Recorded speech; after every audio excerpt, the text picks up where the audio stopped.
analyses.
People gather in New York.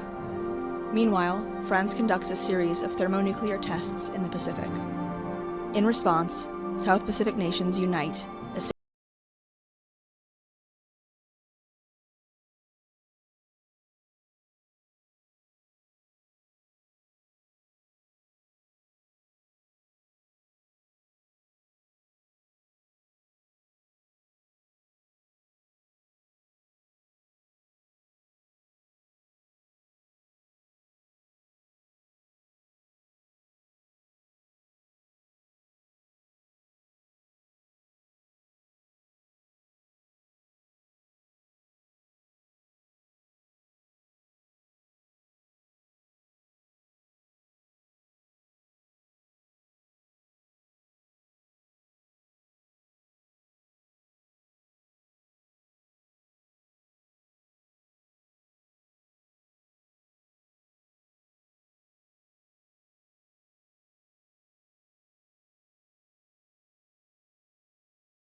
Welcome to the Nobel Peace Conference 2025, a message to humanity.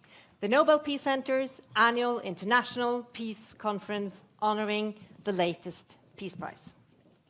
And thank you so much to Sakura Choir Norway for setting the stage for us in such a beautiful manner with the song Heiwa no Kane, or Bells for Peace, a song about a world without war.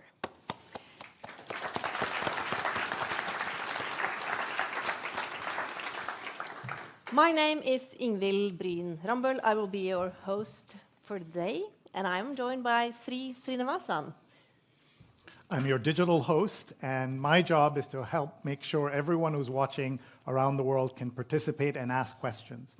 Today is Hiroshima Day, marked all over the world. 80 years ago today, an American atomic bomb was dropped over that Japanese city, leaving vast areas under a carpet of dust, despair, and death.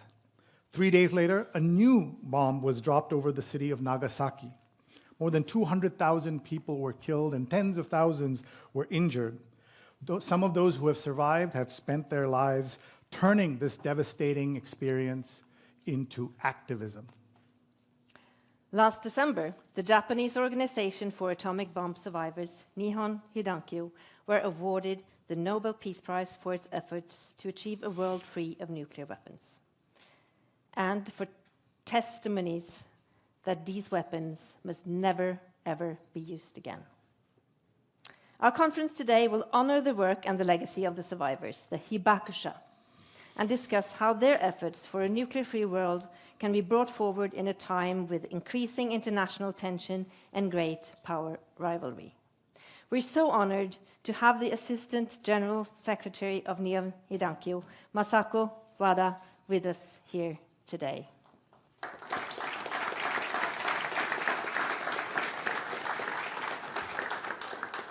We will also be joined by other Nobel Peace Prize laureates. Narges Mohammadi, the Iranian women's rights activist who was awarded the Nobel Peace Prize in 2023, will be coming in live from Iran. And the award-winning organizations ICANN and Center for Civil Liberties in Ukraine are here in Oslo together with us. Welcome to you. And you will also hear some of the world's leading experts on nuclear disarmament policies, engaged activists, and decision makers. A warm welcome to all our speakers. Ingvild, we have this great audience here in Oslo, but with people watching around the world, and we want to make sure everyone knows to tell their friends that they can join us live on YouTube, on Facebook, on nobelpeacecenter.org, and they can watch us live or the recording afterwards. Please share your questions and comments. We'll be bringing some of them to the panelists later today.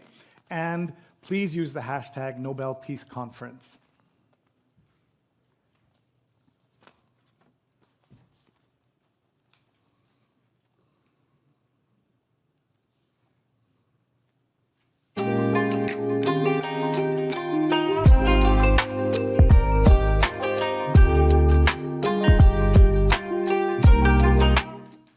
Our program here today is divided into 3 sessions. After an opening session, we will have a session where we look at today's nuclear threat. Around 2:30, there will be half an hour's break. And in the second and final session, starting at 3 o'clock, we will look at solutions for a nuclear-free world. And we will try to leave you with some hope, with some new ideas, and with some engagement to get involved. But now, I want to leave the floor to the Executive Director of the Nobel Peace Center, Kjersti Högsta. Welcome her.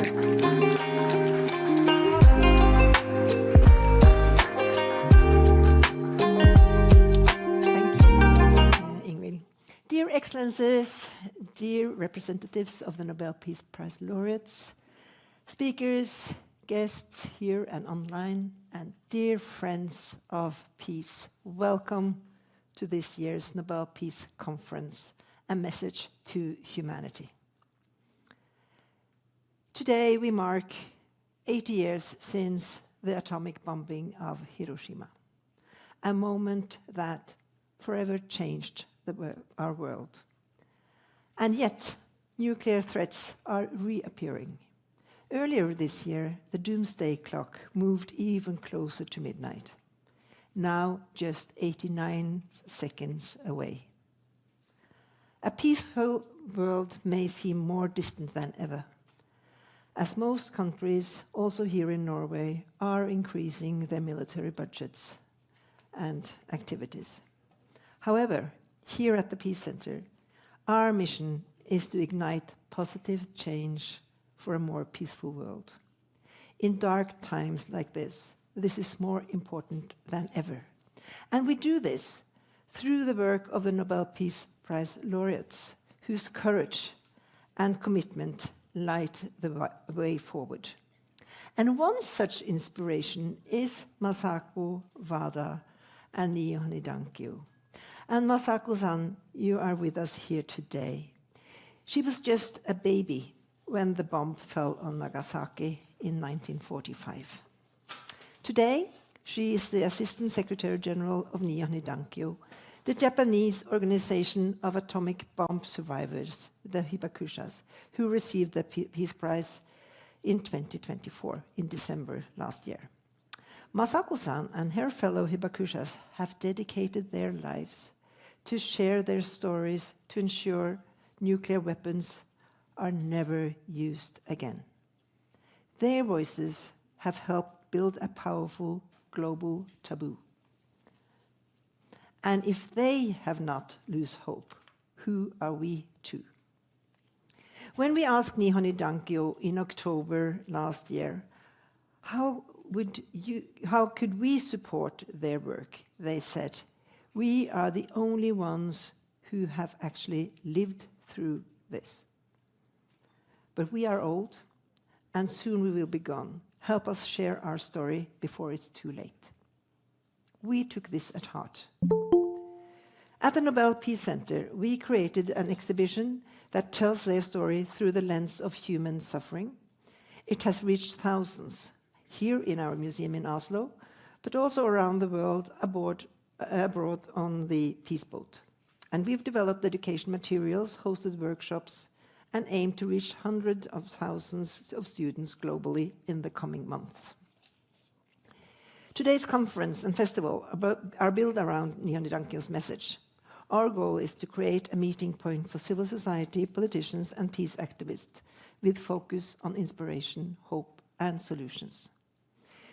And we are so honored to be joined by all of you here, and by all the speakers, and by several Nobel Peace Prize laureates whose work intersects with the nuclear threat.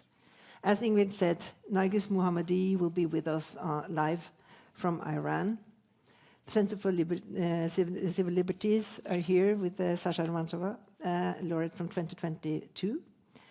And she will speak about the nuclear threat in Ukraine. And of course, Daniel Högsta is here to talk about the global picture. I look forward to hearing their and all the other speakers' perspectives and suggestions.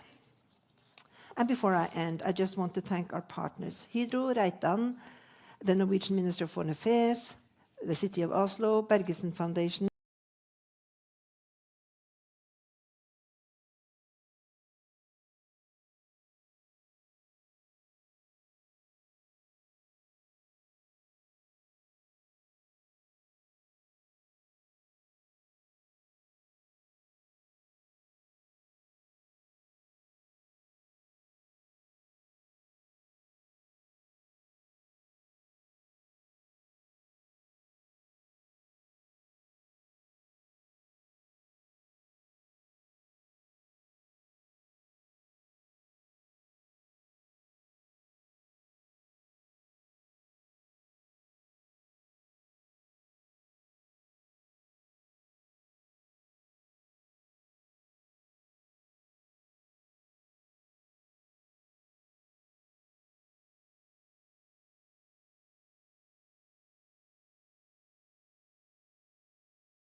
physical suffering, and painful memories, chose to bear witness and inspire hope.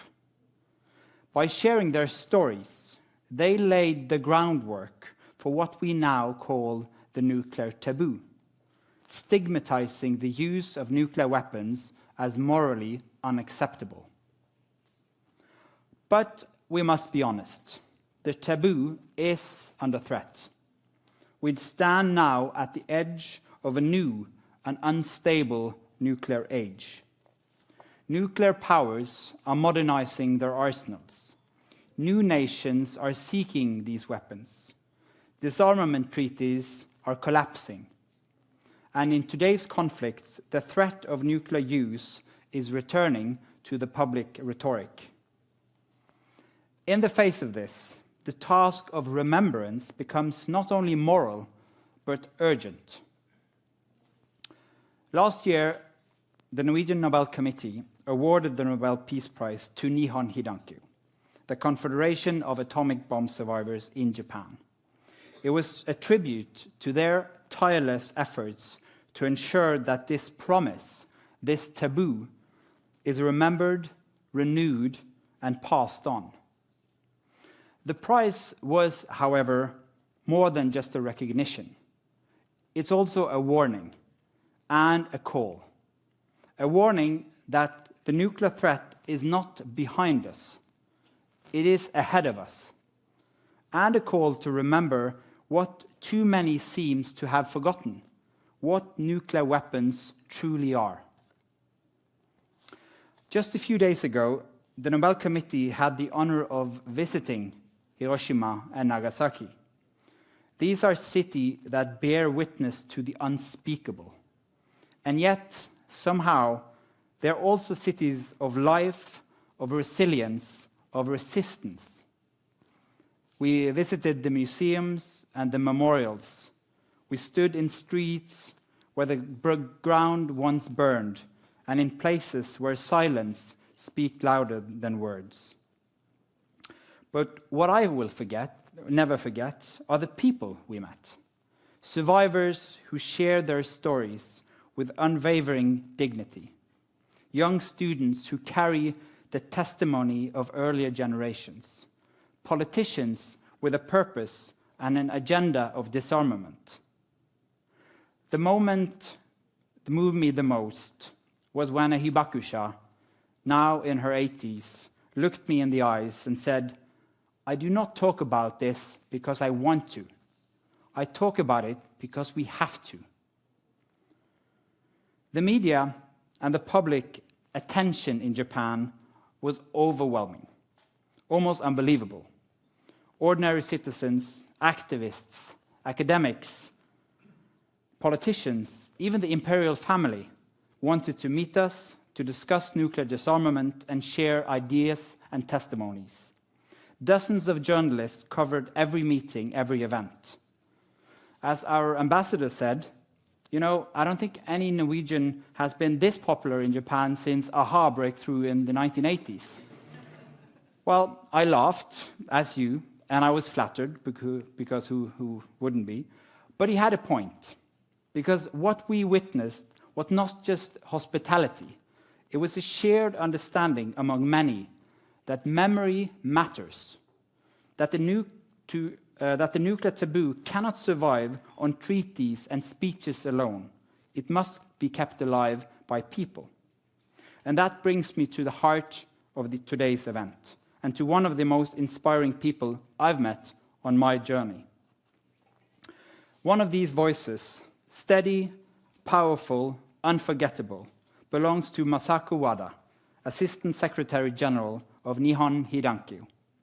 She's traveled the world with her message. She has spoken with leaders, students, diplomats, and citizens. And wherever she goes, she brings with her the gravity of history and the determination to ensure it is not repeated.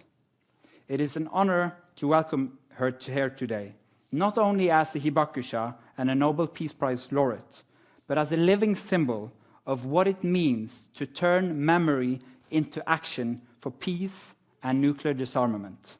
Please join me in welcoming Masako Wada.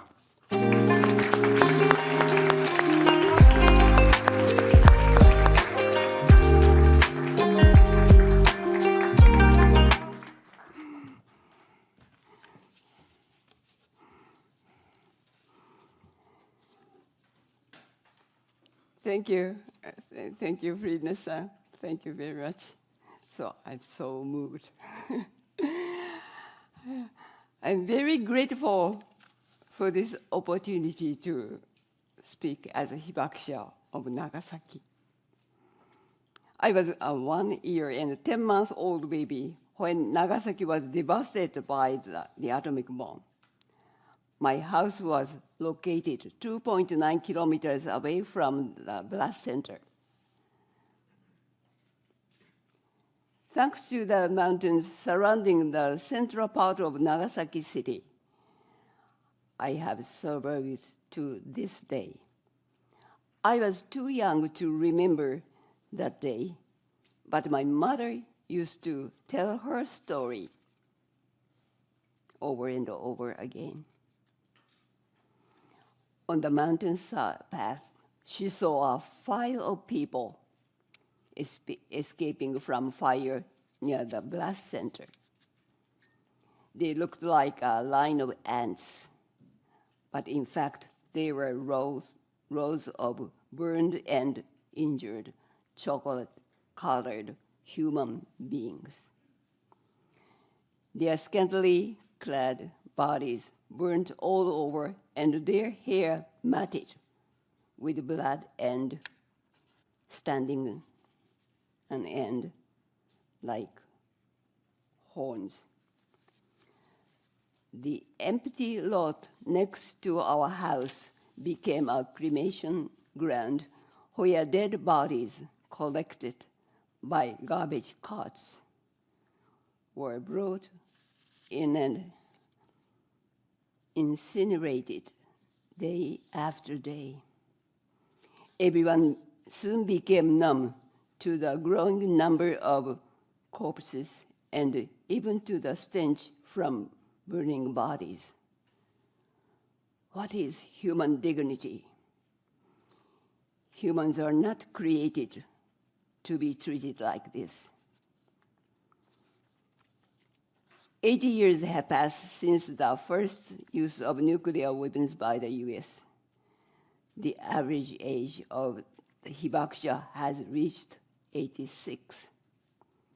Every year, about 10,000 hibakusha pass away. Soon there will be no A-bomb survivors. But before that, by the use of the third nuclear weapons, the world may encounter new hibakusha who will experience the same suffering that the hibakusha have gone through. Their pain, suffering are deep and still continue. The death of loved ones, survivor's guilt, the scenes, sounds, and smell of that time etched in their memory. Diseases of unknown cause, economic difficulty, prejudice, and discrimination. So many dreams given up. All these difficulties forced those who were under the mushroom cloud on that day to die or to live as hibakusha. With the adoption of the Treaty of Prohibition of Nuclear Weapons in 2017, hibakusha were overjoyed and felt that a heavy and rusty gate, which we had been pounding for many years, began to open, and we finally saw a ray of light. However, what we actually found beyond the slightly opened gate was a huge military spending and new weapons that are being developed every day.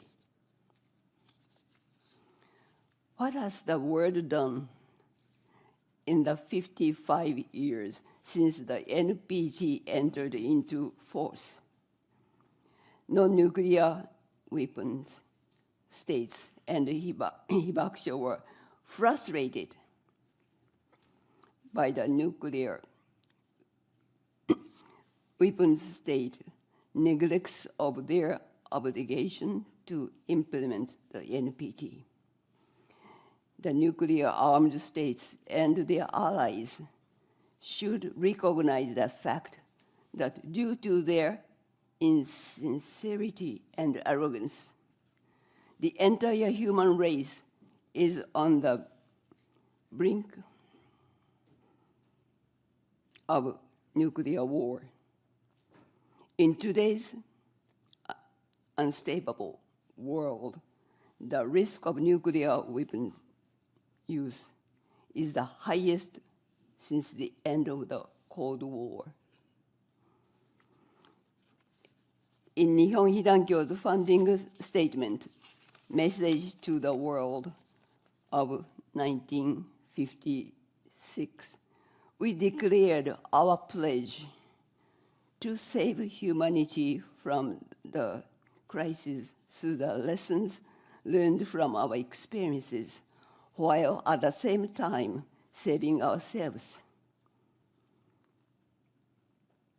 Nuclear weapons are inhuman weapons that bring indiscriminate and widespread damage to the victims from the blast, heat rays, and radiation, and from after effects that last for many years. Hibakusha know more than anyone else that if nuclear weapons are used for the third time, there will no longer be anyone left alive to happily observe the effect and the consequences. Nihon Hidankyo was awarded the 2024 Nobel Prize. The committee evaluated the work for each hibakusha who, by sharing experience and witness accounts, conveyed to people the inhuman consequences of nuclear weapons. Chairman Friedness spoke in his speech. They bridge the gap between those who were there and we other untouched by violence of the past. They are living reminders of what is at stake. I believe the Nobel Committee decided to award the prize to Nihon Hidankyo, recognizing that the existence of hibakusha and their words, not nuclear weapons, have been deterrent to nuclear war. I am happy that the term of Nihon Hidankyo has become known in Japan and abroad. Receiving the award was not our goal, but it has provided a new boost for our mission. The hibakusha are the ones who know the humanitarian consequences of the use of nuclear weapons. We will continue to convey that reality. Please listen to us. Please empathize with us. find out what you can do, and take action together with us. Nuclear weapons cannot coexist with human beings. Nuclear weapons were made by humans and used by humans. So it is also up to the humans to abolish them by our wisdom, public conscience, and responsibility. No more hibakusha and no more war. Thank you very much. Thank you.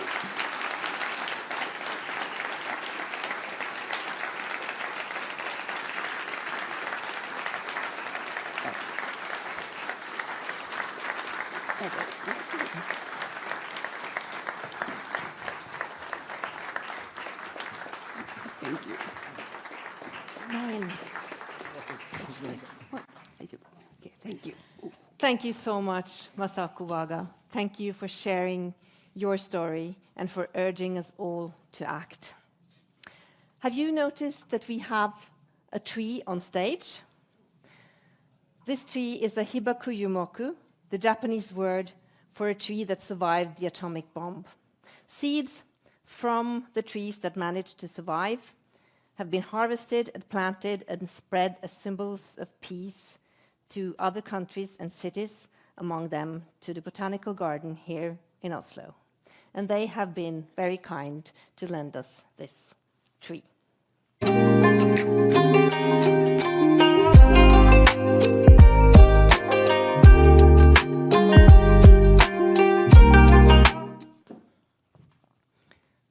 So I was applauding Masako Wada so much that I lost all my papers. So I just have to find the right page here. We are transferring now to our session 1, the nuclear threat anno 2025. Can we avoid a new nuclear arms race? Since the Nobel Peace Prize to Nihon Hidankyo was awarded in October last year, the nuclear threat seems to have been only growing and is now looming larger than at any time since the Cold War. The conflict between the two nuclear powers, India and Pakistan, that escalated in May, the war between Israel and Iran in June, and the ongoing conflicts in Ukraine and the Middle East, combined with a more polarized rhetoric from many world leaders, all of that reminds us that the world is at a dangerous place. Is it still possible to avoid a nuclear arms race, a new nuclear arms race? Is it still possible to talk about nuclear disarmament, or even to discuss the prohibition of nuclear weapons? We will try to answer these questions in the next hour or so. To help us draw a picture of the nuclear threat today, we will hear from 3 Nobel Peace Prize laureates, each of them with very different perspectives. Narges Mohammadi, who received the prize in 2023 for her fight for women's rights, will join us from Iran. Sasha Romantsova will talk from the Ukraine perspective. But first, let's hear from ICAN. They were awarded the Nobel Peace Prize in 2017 for their work with the Treaty on the Prohibition of Nuclear Weapons that was adopted the same year. I want you all to welcome their Deputy Director, Daniel Högsta.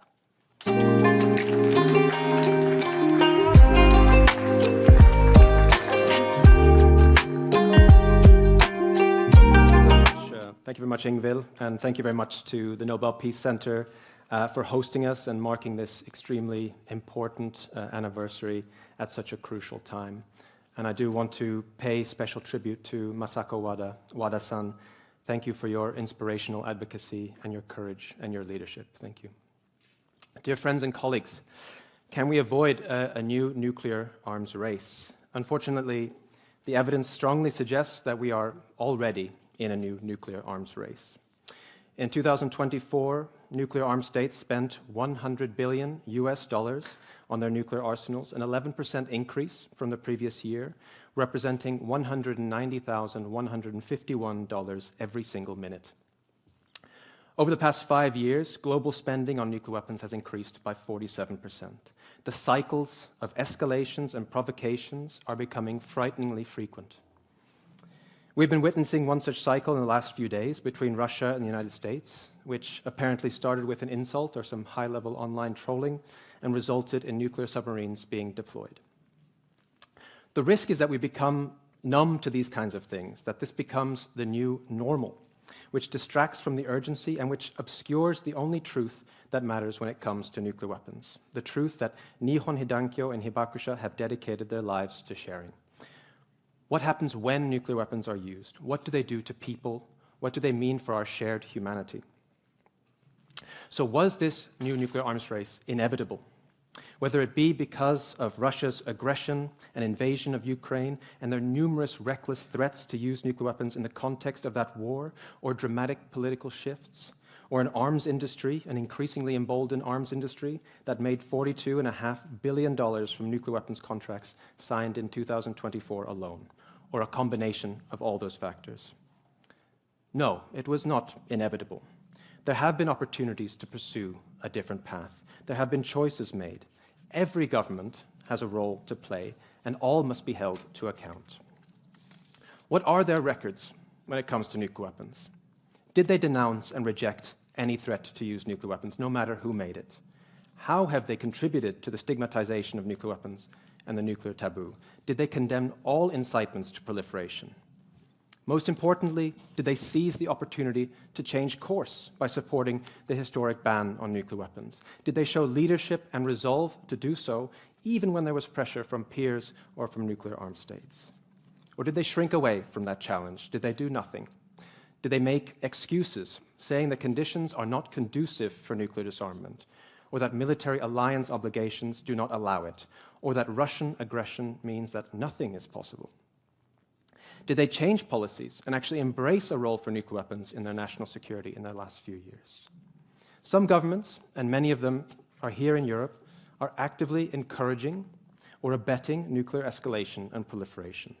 We are now witnessing plans for a new nuclear umbrella in Europe and calls for more deployments across Europe, throwing existing legal obligations to the wind. And in spite of the inconvenient fact that the nuclear weapons in Europe are most likely intended to be used in Europe. Who benefits from the normalization of nuclear weapons? The worst actors, Russia. Responding to threats with threats, creating and expanding roles for nuclear weapons only reinforces the notion that nuclear weapons are a legitimate tool of statecraft. This plays into Putin's hands, and it can only lead to further escalation and to catastrophe. The pernicious myth of nuclear deterrence is at the heart of all of this. Nuclear deterrence is an unrealistic and dangerous propaganda masquerading as realism and pragmatism. It is an unprovable theory based on naive assumptions about human behavior, for which escalation is a key feature, not a bug. But there is an off-ramp to the nuclear arms race. It starts with dismantling the myth of nuclear deterrence and rejecting any role for nuclear weapons, and it is rooted in multilateralism and diplomacy. That is what the Treaty on the Prohibition of Nuclear Weapons is all about. This is where real leadership is being shown. The treaty has come a long way in a short time since it entered into force in 2021. It will soon achieve the official support from more than half of the world's governments. The TPNW was inspired by the message of the hibakusha, and unlike nuclear deterrence, it is rooted in science, in the evidence of the humanitarian consequences of nuclear weapons. It is right there for any government to choose to join the right side of history. It might not be easy politically always, but it is as simple as that. Honoring the hibakusha does not mean simply paying lip service to their suffering, like so many leaders have been content to do. It means actually hearing their message, which is very clear. Recognize the unacceptable humanitarian harm nuclear weapons cause, reject nuclear deterrence, join the TPNW, and eliminate nuclear weapons. We owe the hibakusha a debt of gratitude, yes, but much more than that, we owe them action. Thank you very much.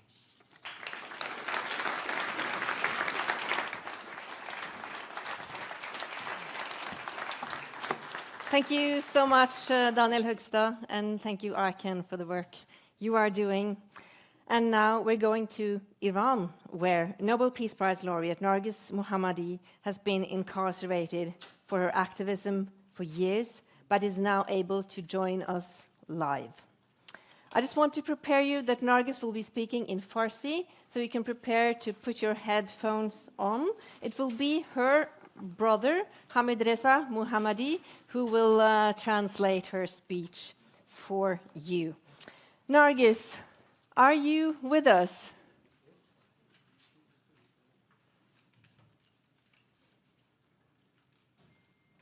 So I don't think I can see Narges, but I can still not hear her.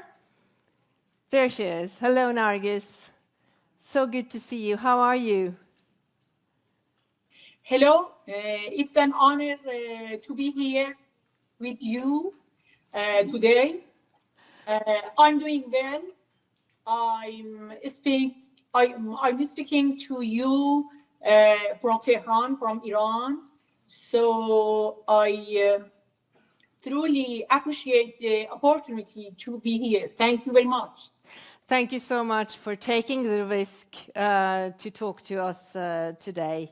You have been under constant threat from the regime, and you've received physical threats warning you to remain silent, especially since the recent attacks from Israel on Iran. But we are so happy that you are not silent and that you want to speak to us today.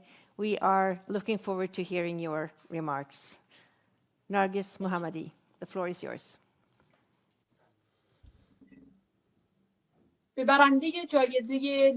I warmly welcome all distinguished participants and honored to be part of this important conference. I extend my heartfelt congratulations to the newest Nobel Peace Prize laureate, Nihon Hidankyo.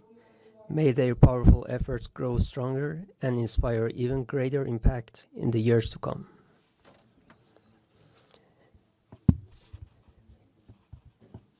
The presence of Nihon Hidankyo and myself as present Nobel Peace Prize laureates at this conference is in itself a response to one of the most urgent questions of our time: why does the world still need nuclear disarmament? Nihon Hidankyo has long stood for a world free of nuclear weapons, a commitment born from the catastrophic use of nuclear force against the people of Japan exactly 8 years ago in Hiroshima and Nagasaki. I speak to you from Iran, a country whose people have borne the heavy consequences of the ruling regime policies, including its nuclear program. These policies pursued without the consent or participation of the Iranian people have led to poverty, hardship, sanctions, international isolations, environmental devastation, and constant shadow of war. While Iran is rich in not only oil and gas, but also two vast and inexhaustible sources of clean energy, sun and wind, today we face widespread shortages of electricity and water across the country. The entire country is paralyzed for hours or even days without power or water, yet the regime processes 400 kilograms of 60% enriched uranium that it now feels compelled to hide. I must state here that in the case of Iran's nuclear policy, the claim of its being peaceful is mere political rhetoric. We know well that the core issue has always been about power and competition. This truth is evident both in international negotiations and among the public. Esteemed guests, we are here to address a vital issue, one that concerns the fate of humanity and our shared home, planet Earth. In a world where authoritarian governments pursue nuclear weapons to ensure their survival and where invasions of one country by another are becoming normal, And as international institutions like the United Nations steadily lose their influence, the temptation for countries to pursue nuclear arms grows stronger.